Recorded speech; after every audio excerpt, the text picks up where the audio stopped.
La phrase Bandal c'est Paris et lui a décidé de ne pas le rester un slogan, et slogan, mais il veut en faire une réalité. Lui, c'est qui?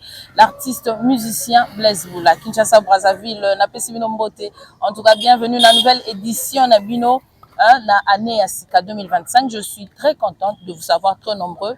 Comme je l'ai dit auparavant, il n'a pas voulu à ce que etikala slogan, aligné etikala slogan ne balobara Bandal c'est Paris, aligné comme réalité. Pour ce faire, à lobby à Kosal sa salon dans toute la commune de Bandalungwa que dirige dans la commune de Bandalungwa à Kotambola pour que et comme réalité Bandal est comme vraiment Paris et lui et tous ses frères de Bandal Bakosala Salongo et nous remarquons aussi la présence du bourgmestre adjoint aujourd'hui Oyepe Alobaki Azala sur terrain à palper du doigt et l'Oroni Ezali Kosalama. Nous allons suivre avec vous comment se déroule l'activité et nous revenons juste après.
Comme on a Papimbula Sakamoto, tu vas bien la combo à Sakamoto. Oh, ils ont la cadre vraiment pour le 4 janvier. Tu vas bien quitter le 4 janvier. Le 4 janvier, et le coup et les kaki, ils ont pour la Mathieu la biso. Vraiment, en tout cas, tu vas bien qui ça kin label. Mais tu vas bien bâtir la kin label. Donc on est le lot qui est comme kin salité. Alors, biso tozu initiative moko ke ndenge toza na kati ya Bandal yaya na biso ndeko na biso camarade na biso ami na biso oyo batutu bayebi ya kombo ya Blaise Boula vraiment azu initiative moko alobi mbula so ebeti na Bandal mai ekoma kotonda alors po mai etonda te en tout cas ezosenga nini ezosenga ke tosala salongo salongo toza osala ezaka pona biso te eza pona batu nyonso moka po ebonga il faut kaka la main dans la main mais siko po mboka ngo ebonga yo so osalité ya osala te omoteke mboka ezozaka toujours na salité donc tolingi 2025 biso bani na commune na biso baktif a Bandal tolobi commune na biso ezonga ndenge yalaki soki mbula ebeti tomona mai nyonso esali nini. Maman, ils en ont parité. Pour l'instant, ils en ont parité. Ils ont qu'à Bandal. Pour comme à Paris, ngaina yo, tu tiens ma boucle, au monde est comme à Paris. Yango bon monde va bouler ça. Tous les jeunes, par contre mobilisés, tout ça la moussala. Ba terrasse yango yaki boucher, bon monde ba salito ezobima on a ba terrasse. Ba jeune ba telemi, ba na Bandal ba telemi. To bongise loko na biso. Au monde na Bandal soka sali, ngiringiri pa au sala. Au mona selemba wa osala, bumba osala, nana osala, mboka mbala moko ebongi so mbule beti. Bomo penake mai nyoso ekei. Donc souci na biso ezaka to bongisa nanu Bandal wana. Asi omozo mona ba misala buku metsa na biso pa etiko ya azotala makamu nyoso eza ya mabe to longola. Donc bachaka temela l'état te. Mibeko za mibeko. Bachaka temela l'état te. l'État a sa makamona maboko ici. Madame, vous savez que, comme venez de le dire, c'est une journée historique. Nous parlons là du martyr de l'indépendance.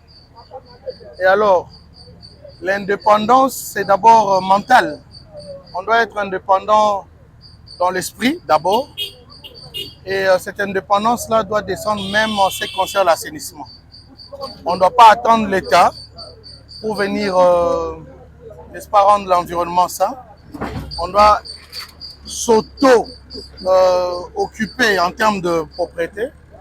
C'est comme ça que la municipalité de Bandalungwa, représentée par ma modeste personne, nous sommes descendus sur le terrain ce jour pour appuyer l'initiative de l'un des grands notables de Bandalungwa, notre aîné Blaise Boula, une figure de proue en termes culturels et tout. Cette initiative est tellement vertébrée avec un sens pédagogique de rappeler aux Ndalois que quand vous réveillez le matin, vous brossez le dent, vous prenez votre douche, vous vous habillez, vous êtes pimpant, faites la même chose pour votre environnement. Et donc, les martyrs de l'indépendance, de là où ils sont fiers aujourd'hui de ce que nous sommes en train de faire en termes d'assainissement et prendre nos responsabilités et faire comprendre à la population qu'on ne vend pas n'importe où, on ne jette pas n'importe où. Là, je rejoins maintenant l'idée de Finanga Bouakanga. On ne jette pas le plastique, le déchet plastique n'importe comment. Malheureusement, on n'en a pas ici pour montrer un peu à la population l'idée de Finanga Bouakanga en pratique. Alors, quand vous avez une bouteille en plastique comme ça, quand vous les jetez dans une poubelle, bon, vous pouvez avoir la chance par rapport à la capacité du poubelle, peut-être 5, 10. Mais lorsque vous faites ça,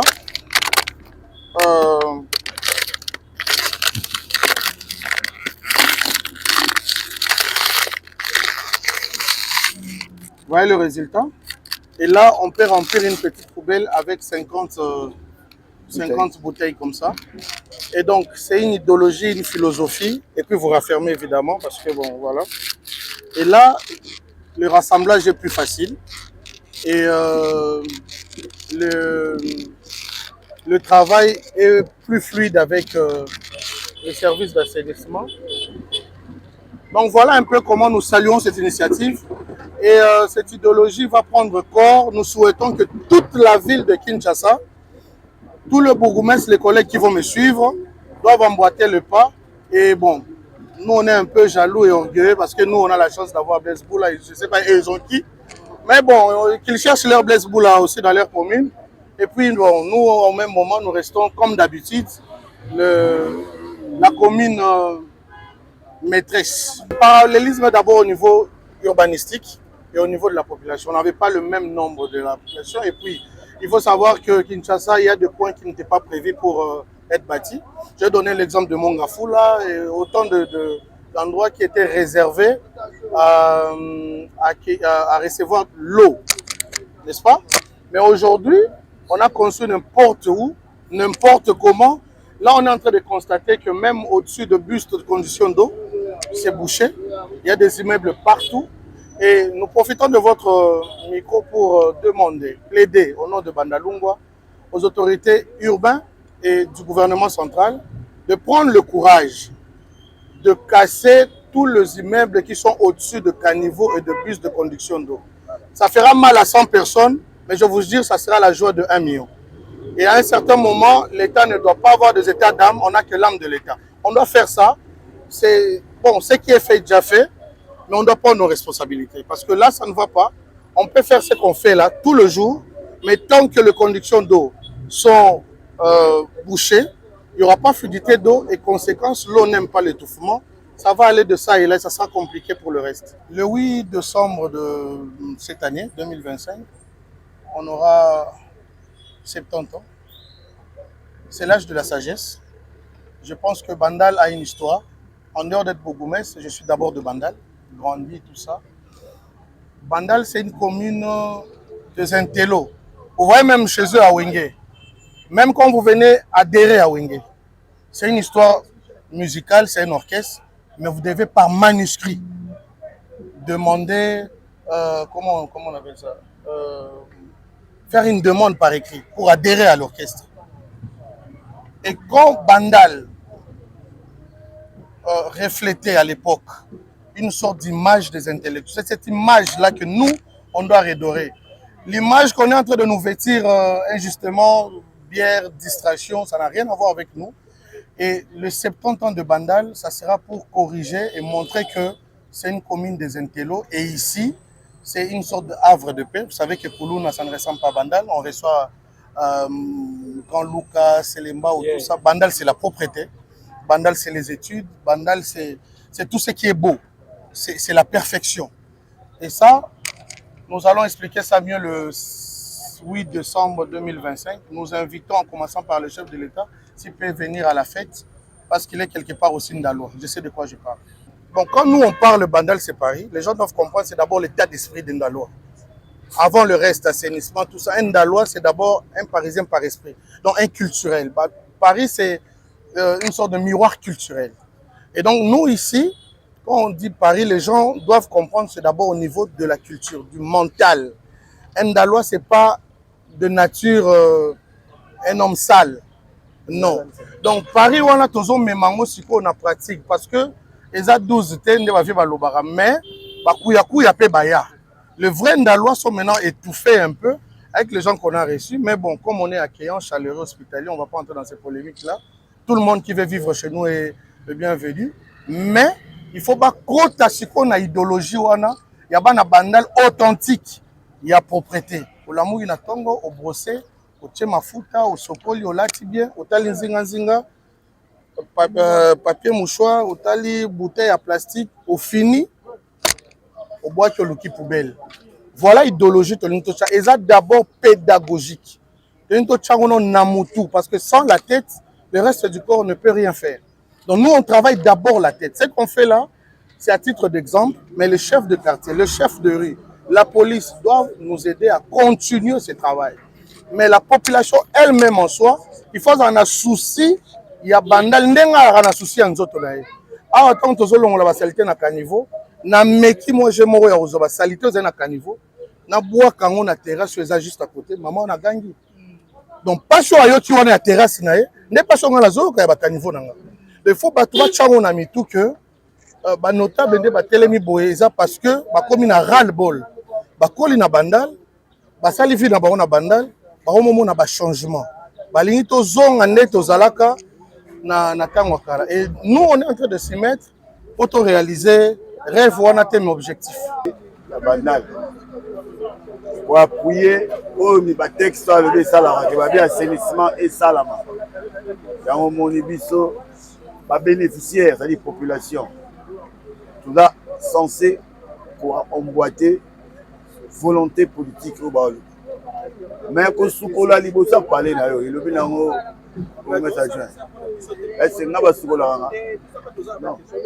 donc, image aujourd'hui, il a dit que Bandal est propre. Il a dit que Bandal est propre. Bandal est propre. Il a propre. Par Bissomoro, on a Bissomoro pour tout ça chez nous. Il y a un moment où ça a eu. Alors, il y a une continuité. Mais tout ça, chaque jour. Tinati, n'est pas la lingala. Tant qu'on aura la vie, on aura continuellement. Nous sommes à ONG de Sangani, Bissoana, JP Mali, on va dans le Finanga, Boranga, mais PPMP Ali, de Sangisi Mayele, Confédération, on est à ONG, il y a un mot qui est là pour prêter à Bandal. Tu m'as dit Malem, tu vas dire on dit Bandal. Mais si le monde est mouké et te séparer d'un accompagnement à l'État, parce que côté musu ba résistance des alaki bolinga bo sala au mona ba lobi na bino netu ya boni ko yo nani yango bon moi mi tolo ba to ya te to liga ba konzi tala awa mobulu tant ba ye ba tsaka temela l'état te l'état da yo ka pe to ça tant ba ye ga mamoko longola olongola parce que bangonde a protégera na ba citoyen na ba bien mais biso qui sommes les bénéficiaires et de Bandal de ça musala oyo tant que de vivre tout ça. Et puis le journal va martyr, en tout cas symbolique, dans le 4 janvier, au mois 2025, en tout cas, ti anniversaire ya biso ekoka tokolakisa naki bandal ezala redoré na image ya sika et puis exemple tobandi awa ekosuka wa te toketendre yango na ville ya Kinshasa mobimba vraiment tokosangana na ba ONG mosusu ezalaka biso mo tosala parti te mais tozobenga ba ONG mosusu basangana tosala mosala oyo mpona intérêt na biso par biso mpona biso. Bon, déjà il faut pas, quand on parle de maman colonel, c'est juste une référence. En fait l'avenue s'appelle Koundelungu. C'est Koundelungu, mais la référence parce que c'est un restaurant où on vendait des poulets, il y a bien hein? Donc, mais couloir comme on a Koundelungu. Donc comme Koundelungu on a fait zonga ndenge biso tozalaka na bomwana. Donc ils appellent là tout ça et ça sera pérenne. Action auto ça là et continuer parce que volonté et ça c'est d'abord l'état d'esprit le nom mokondi. État d'esprit là na bandal bopit bandal soin bandal ba beta forme bandal doit soin et puis tu vas évoluer. Donc un évoluer à évoluer na nyonso.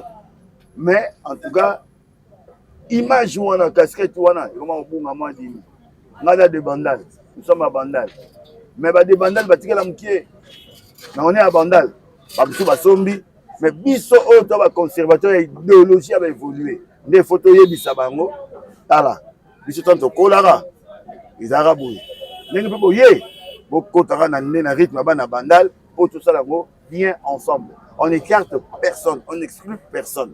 Mais ne bandal, le quartier va évoluer, la commune va évoluer. Esprit wana so wana bandal, il faut zanango. Moulangi, mingi ta, balabala comme mawato. Mais bon mona, aussi ça au kombola avant et après. Boya, semaine prochaine boya, chaque samedi boya. Olingi bo monara, bo ndima. Chaque samedi boya, ezara boité. Balabala nyonso pe bonga na makasi ya bakonja mboka. Est-ce que nous le mabe? Donc ce petit message en français, synthèse seulement. Non, mais en fait, ce que je suis en train de dire, ce que nous faisons, d'abord, c'est symbolique. Et c'est un état d'esprit pour nous, les Ndalois. On dit Bandal, c'est Paris, mais ce n'est pas pour rien. C'est juste l'état d'esprit que nous avons et nous voulons matérialiser cela. Que les actions parlent d'elles-mêmes. On le fait, on le fera et on continue alors. On continue. Et avec l'appui de l'État congolais qui nous soutient, qui nous accompagne, qui nous protège, parce qu'il y a des résistances à divers endroits. Mais avec l'État, il est dit, yoga fait tout ça. Voilà pourquoi on dit merci à notre bourgmestre doigt. Vraiment merci aux autorités. Et je pense qu'il y a des artères où même la commune n'est pas autorisée à le faire. On demandera alors au gouverneur de la ville de Kinshasa de nous prêter main forte et de nous accompagner, pas financièrement obligé, mais au moins qu'on nous sécurise et qu'on nous accompagne. Babana oyo balati ba bouteille wana en fait ba la ndenge congolais ndenge mwana kina koma. Au moment na za boga ma saliti. Alors moni to comme na ko lata ba boye. Obiso na ba rafia. Mais bana ba komi lata boye. Quelle est l'image na écologie? Donc, ma belle côté trop. Bah, sachez, boy. Viens, mon fils. Bah, boy, attends, non, donc, c'est un symbole à Moussoto. Donc, il faut te changer. Tu as la sous-beauté parce que, bana bandal, tu komi boy. Bana Kinshasa, tu komi boy. Tu as mon arabe mobile qui toko. Moi, si qui toko, n'ablé, c'est pour la bandal, c'est Paris, le côté. Petit langa, finanga, wakanga. Bandal, c'est Paris, finanga, wakanga. Okolongo la biloko nyonso tout okobwaka ngo nyonso tout okofina ngo okobwaka ngo pozonga propre. Est-ce que tu veux mabe? Merci. Aujourd'hui, on remercie notre compatriote Blaise Boula, notre artiste, le notable de Bandal. On l'a rejoint en tant que notre partenaire aussi, de JPM Service, par rapport à son idée. Cette idée-là, c'est une idée pédagogique que tout le monde doit savoir que nous devons assainir notre environnement. Et surtout, avec les bouteilles en plastique. Avoir cette notion-là, de finanga, boakanga, ça va nous aider pour avoir l'espace pour évacuer des déchets. Pour évacuer les déchets. C'est quelque chose qui est très important pour tout le monde et surtout pour notre environnement. La première des choses, en tant que compatriotes et habitants de la ville de Kinshasa, c'est que nous nous souhaitons, nous on a montré notre volonté nous souhaitons que le gouvernement doive vraiment soutenir cette initiative. En tant que partenaire, on a des moyens limités. La première des choses, on a fait la pédagogie. On a montré aussi cette volonté d'être sur le terrain. Et pour la continuité, c'est ça qui est très important. Ça demande le financement. C'est pourquoi nous soutenons que non, le gouvernement doit vraiment s'approprier de cette initiative-là. Bon, aujourd'hui, le 4 janvier, nous allons penser à nos martyrs. Mais ce qui est très important, nos martyrs, ils se sont bâtis pour notre pays. Et nos colons aussi, ils avaient bien travaillé. Ils avaient laissé quand même cette ville à un certain niveau que nous tous on connaissait. Mais nous tous on sait la ville aujourd'hui à quelle situation. C'est pour cela qu'on a le défi de remonter ça. Et c'est pour cela nous soutenons l'idée de notre gouverneur Daniel Bumba que Kin et Gobonga. Ça c'est le slogan. Mais sauf que nous devons savoir, ce n'est pas Daniel Bumba qui va le faire. C'est nous les habitants. Nous devons s'approprier de cette vision-là et se mettre au travail pour trouver les résultats. Partenariat na biso na finanga Bwakanga eza partenariat moko à vie. Parce que soki likanisho ya bopeto ezali vi na biso mobimba. Na si to mona ka era confinement to la tara ba masque. Tant oza la volonté de se mettre na vision wana, il faut ya musala moko à vie. Yango monitor obeta mbela ke le gouverneur de la ville, il y a un des premiers citoyens de la ville. Après, on a premier citoyen congolais, le chef de l'État. Na jour à bêta discours na un stade, à l'obéla il assainissement. Et en obiso banakin, tu adhérer à la vision wana. Tu au senga ke non. Ah, bae ba kocha biso poa pour na pe partenariat on a continuer parce que au moins partenariat est souvent en Nzela ndengini maman. Ils ont bombate. Nyon surtout fonctionnaire na mosolo. Au moins, tout bête, bateau m'a bakouté. Au moins, bandero ya bandal ba sepelite. Mais l'objet est continuité. Ils appellent parfois faute na bisoté. On va le faire avec nos moyens de bord. On est en train de faire avec les moyens de bord. Mais sauf que n'engeza boy, ba kondi na biso ba yeba déjà.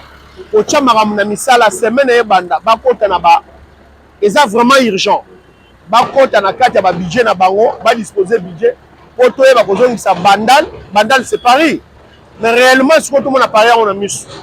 Nous sommes venus particulièrement rendre hommage aux fins d'accompagner ce que Blaise Boula, l'artiste Blaise Boula, que vous connaissez tous, est en train de faire pour Bandalungwa, pour sa commune. Et je tiens également à le féliciter et à le remercier pour tous les bienfaits. Et les autres également qui l'accompagnent. C'est pourquoi nous sommes là, les encourager, nous sommes venus les encourager, leur dire de toute voix de continuer à rendre service. Évidemment, quand on rend service, on a toujours eu gain de cause. Voilà. Pour ce faire, je n'ai pas beaucoup à dire, mais félicitations, chaleureuses félicitations, truffées de remerciements aussi. Je préfère m'arrêter là à ce moment. Mais je viens de le dire, puis-je encore continuer, puis encore répéter. Évidemment, la répétition, c'est la mère de science. J'encourage tous les jeunes de Bandal à suivre l'exemple de Blaise Boula. Ils ont façonné cette république. Et c'est pourquoi, je leur dis, je leur rappelle cette citation de Jean d'Emerson, philosophe français, qui dit « Il y a quelque chose de plus fort que la mort. C'est la présence des absents dans la mémoire des vivants. » Ils sont toujours vivants, ils restent vivants dans nos corps et dans nos mémoires. Voilà.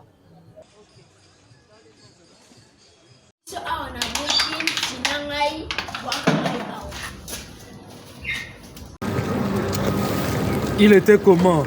Nicolo idéologie Zara Moko. Bandal c'est Paris. Neka ingénieur ya ciel azoloba mikolo. Donc mikolo ezali finanga bumbanga bwakanga. Donc asali pena idéologie ndenge pena mikile ya la na bandal. Azongisi pena idéologie ndenge bandalungu ya la pena banini ti à la belle époque. Allô.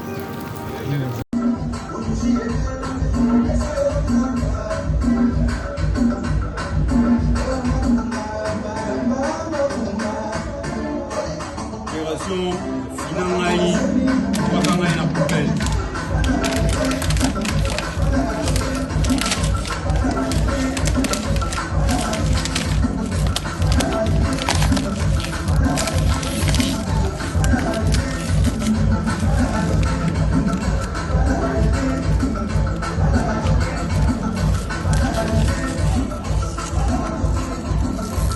Finangai, Wakangai na poubelle. Isupe ana breaking, boule daga moko. Finangai, Wakangai.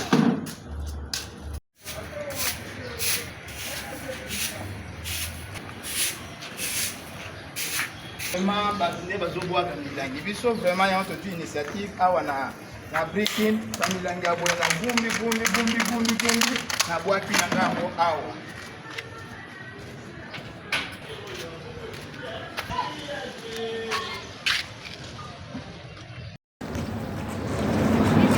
Allô, Dadi célèbre, Vicente. Babi situation économique à Moko, système pénal à quatre bandal c'est Paris, et comme le roi en a mis qui Dadi célèbre. Intégration. Il y a celle la idéologie à Inanga. Donc, évidemment, il faut boire à boiter la terre à cette TTT. Donc, ça dit, on finit. Kumbanga, bien. Après, il faut Kanganga. Là, au Kangi, Dadi célèbre, ça veut dire qu'il continue la poubelle, moi, Vimba, et Zati. Nous avons un système pour Paris Châtelet, nous avons un Mabille. Nous avons un bandal pour campagne. Il faut finir. On finit au Kangi Bouchon, pour Vimbaté. Après, tous les samedis, nous avons un poteau à Longoli. Yassel, on est ensemble. Merci. Ouais, tu as la 4 KFC. Donc, la salle commande. La dame, Finanga Boranga idéologie Blaise Boula.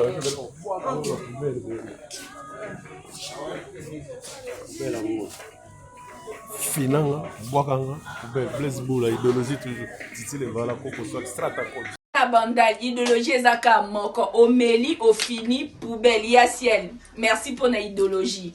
Papingo mokewa. Ah, eza idéologie moko. Eza likambo ya finanga bwakanga idéologie ya propriété. Ouais, donc yango kaka bana bandal. Pour ça bon exemple mais eza bato nyonso tufa balanda ka bon exemple. Finanga bwakanga la poubelle. Yango idéologie. Yango de makambo idéologie ya bana bandal c'est le groupe. Ouais. Est-ce que tolobi mabe? Tort. Idéologie, il était comment? Finanga, Bwakanga. Idéologie ingénieur Blaise Boula. Est-ce que Alobi Mabe, tort, mais c'est propre. Joma Tamasikini. Finanga, Banandal. Finanga, Bwakanga na poubelle. Pour la propriété na biso. Est-ce que Tolobi Mabe, tort? Idéologie. Finangai. Et puis Bwakangai. Idéologie à Blaise Boula. So bomoni mikile za pop boy pona Finangai, Kangangai, Bwakangai. Ya bomoni mikile za boy. Bandal séparé. Est-ce qu'elle a le mabé? Tort. Voilà, il était comment Zolozina, ou venant en ingénieur à Enamo, Naninga Bandalumwa, Finanga, Bwakanga. Natif tu andal partout à en Allemagne. Zolozina yangwana Finanga, Bwakanga awa na poubelle. Na carte de propriétaire Bandalumwa à Bissau donc. Le numéro 1, toujours, na bâche, fidèle à Gianni Pachache. Merci à peu la chose aussi d'ingénieur. Rendez-vous à les 15. Boyo Kapena, pour achat. N'est mutamuta lelia. To trahi TVCBG toujours Bandalumwa, bon chic, bon genre. Donc Zolozina, finanga boakangai na poubelle partout na ndai tout le monde tu na menza ndai tout partout aux alliés finanga boakangai. Bonne année. Idéologie ciel et boula babi to fina to waka to ramasser système asika ils ont prêté je vis qu'à bandal idéologie où tu pas ya ciel donc pour prêter bandal le mot il faut kota le côté au chango kota propre ils ont la bien net ba place à Botoboue dans un système à Fort de Paris restaurant de luxe Anna au bâtiment surtout bazo ya ba place à propre. Voilà, fidèles téléspectateurs, vous venez bien de suivre le Lengenini Kranene Msagina de Lengenini Salon et Salamilelo, la commune Yabandalunga. Nous sommes dans le quartier Lumumba et ainsi de suite. Et au sein de la quartier, la commune Yabandalunga Mobimba, et dans le quartier Nyonso, et pourquoi pas dans la commune Missous. En tout cas, merci beaucoup Nabino Batbolanda qui nous étions avec le bourgmestre adjoint de la commune de Bandalunga. Nous étions avec l'artiste musicien Blaise Boula qui est l'initiateur de ces projets Finanga Boakanga na poubelle. Nous étions aussi avec PKM Service bateau Bazui Charge il y a collaboré tout ça la partenariat na Finanga Boakanga. Voilà, c'en est fini pour aujourd'hui. Mais je ne peux pas terminer sans souhaiter joyeux anniversaire à maman Epi Molengo Azali pour célébrer anniversaire né Mokolo Alelo. En tout cas, mes salutations aussi à Fanny Balonga, notre concert, aussi à un partenaire très important.